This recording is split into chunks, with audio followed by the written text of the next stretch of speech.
Good morning on this sunny Sunday when we would be gathering for worship. I want to speak to you a few moments about the news of our return to worship, as we are all eager for news, for direction, and certainly that day that we can gather with one another. Your governor has lightened the restrictions, particularly on worship. And we are certainly considering those in the diocese.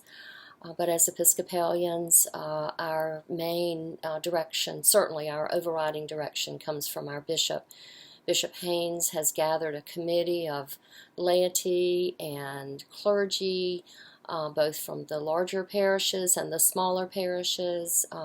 And within that group are health professionals who are parishioners in various parishes throughout the diocese. So together they are working against the clock to come up with directions and official word from the diocese as to when and how we will gather for worship again. So we are awaiting that guidance. Grateful that it will not be as long as it has been. We are now perhaps down to days, weeks, certainly not months, as we have been, as we have spent this time, the latter part of Lent, and now nearly the entirety of Easter, separated physically from one another. I invite you to think prayerfully about how our worship will look when we return, what things mean the most to you in our worship, and typically those are our ability to be together, to share communion, to share the peace, to be able to hear the word, and looking at those in the different dynamics that are presented at this time. Outside worship is certainly an option that allows more freedom per the science that says that our being outside limits the transmission of the virus germs. You might consider that. We will look at the nave. We're blessed with this large nave where we can spread out with assigned areas for seating so that we can gather there for worship safely and per the guidelines. We can imagine that our return to worship will still include wearing masks as we gather. We wear masks not as much for our own safety as for the safety of those around us. And so we can anticipate that this will be a requirement. Sadly, those gatherings will not include singing, congregational singing, or choral singing by the choir. Likely we will be able to have our soloists who have been so faithful and generous with their talents during this time, and as always, the beautiful organ and piano music that Rebecca provides.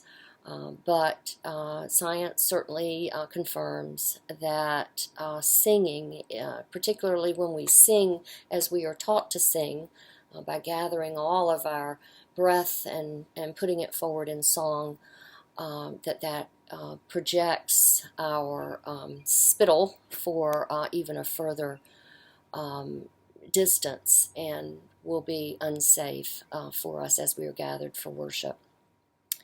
And how will it look if ever we are able, whenever we are able to return to the Holy Communion, to the Holy Eucharist that we so treasure? The word itself, communion, is from the very same base as community and commune. We commune with one another.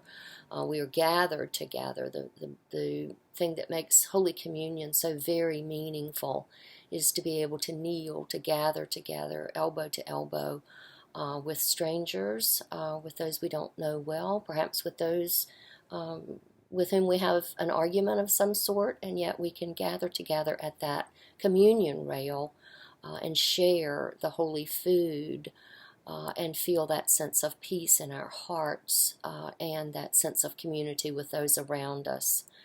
So this is a big question. How will we and when will we be able to return to communion together? Again, we can perceive that that will still involve masks, tongues, perhaps distributing the communion using tongues. And we continue to think innovatively about ways that we can accomplish that and still honor the reverence and the spirituality of that act. So do continue to consider that prayerfully as we do continue to wait. Probably our first services together will be in morning prayer, where we'll hear the readings, we'll pray together, we'll hear the sermon, and we will have music that will be a great spiritual uplift to us, but perhaps not in the traditional way in which we are accustomed. I invite you during this time to continue to pray, to continue to stay in touch with one another. I've been so very pleased and touched by the cards and the phone calls that I've received, and it's certainly a great blessing to me to be able to talk with you by phone and communicate with you electronically. Who would have ever thought that this would be such a necessity, such a blessing to us at this time? So to be able to communicate in this way, for that we give thanks. Go forth in the name of Christ. Thanks be to God. Amen.